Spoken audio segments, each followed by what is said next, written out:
Meat thermometer really is the most stress-free way to tell if your chicken is properly cooked. Today we're going to talk about using your meat thermometer on a whole bird, chicken pieces, and ground chicken, whether it's a ground chicken burger or maybe even meatloaf. Let's start with our whole bird. And I've got one that's just about ready to go into the oven. The last thing we need to do is get our meat thermometer ready. Today I'm going to be using an oven-proof thermometer, so it's going to stay in the chicken the whole time that it's being cooked. With a whole chicken, there's a couple of places or a couple of things you want to look for. First of all, you want to look for this center line. That's the keel, and it separates the two chicken breasts. You want to put the thermometer in the thickest piece of the meat, and in this case, for a whole chicken, it's going to be the chicken breasts. That's the pieces, these pieces right here. So with our thermometer, we're going to go into the chicken breasts, and you'll notice we're going in from the wing end as opposed to the drumstick end. You're going to take your probe and you're going to put it into the thickest part of the chicken breast, and you're going to slide it along just like that. So you're about half an inch to an inch away from the center line, and the end of the probe is going to be right about in the middle of the chicken breast. So now all I need to do is connect my oven-proof cord to my little monitor that's going to sit on the counter as the chicken's cooking. Chicken's ready to go in the oven. Using a thermometer for chicken pieces is a great idea as well. With chicken pieces, you can choose to use your oven-proof thermometer like we did with our whole bird, or you can use one of the digital instant read thermometers. Where we're going to put the thermometer is going to be exactly the same using either kind of thermometer, but what the big difference is when you use your oven-proof thermometer, you put it in when the food is raw, and it takes the continuous temperature while it's cooking. With the digital instant read, you want to make sure that the food is almost cooked before you take the temperature to decide whether or not it's ready to serve. So let's take a look at some chicken cuts and where exactly you want to put your thermometer. I'm going to use the probe on my oven-proof thermometer to show you where you want to put the thermometer.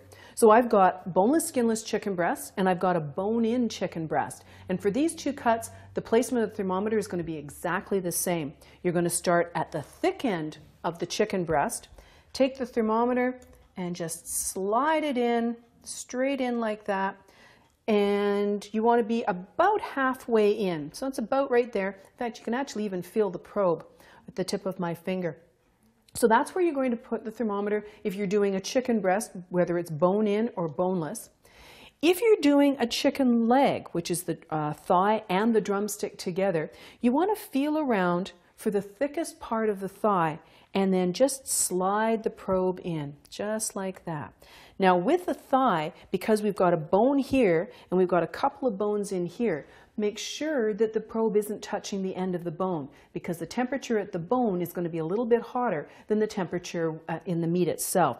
If you hit the bone, just back the thermometer up just a wee little bit, and you're still going to be okay. You'll get an accurate reading. And you can see the nice thing with these digital thermometers is you don't have to put the probe in very far. If you look at this compared to our chicken breast, we've only got maybe an inch or an inch and a half of the probe in, but that's still enough to give you an accurate temperature reading. Then if you go to something even littler, we've got a drumstick. And drumsticks are great on the barbecue. They're great roasted in the oven. So with the drumstick, you want to start at the cut end, right there, slide it into the meaty part of the drumstick, just like that, in a line with the bone. Just make sure that you don't come out the other end so that the probe is completely in the chicken. So we've looked at using your meat thermometer in a whole chicken and chicken pieces, and the only thing left is ground chicken. Ground chicken is wonderfully versatile, but it can be a challenge to decide if it's properly cooked, especially if you're doing something like a burger or a meatloaf. So let's take a look at where you'd put your thermometer in something like a chicken burger. So in this case, I'm going to use my oven-proof thermometer. It's my favorite, especially if I'm using something on the barbecue. And I've got a chicken patty right here. So for putting the thermometer, you want to go from the side and just slide the thermometer in until you hit the center, approximately the center of the burger, because it's the center that takes the longest to cook. So that's where you want to do your temperature reading. So with the oven-proof one, I could just put my burger on the grill just like this, or on my indoor grill. If you wanted to use the digital instant read thermometer, the kind that you have to wait until the food is almost cooked before you use it, then I'd put this on the grill. I'd wait till it was almost done. Then I'd take it off the heat. And again, with my digital instant read thermometer, I would slide it in just from the side. And again, about halfway through, just like that. Take the temperature, and if it's not quite up to the right temperature, then I can take my thermometer out and put it back on the heat for a little bit more cooking time. You can also use your thermometers if you're doing meatloaf. Now the trick with meatloaf, because obviously you can't slide it from the end because you've got the container in the way, with your meatloaf you can actually take the thermometer in and put it from the top down in the middle of the meatloaf, making sure that you don't actually hit the pan at the bottom. And that way you can take the proper temperature and your meatloaf will be juicy and tender and properly cooked. So now you know everything there is to know about using your meat thermometer for cooking chicken.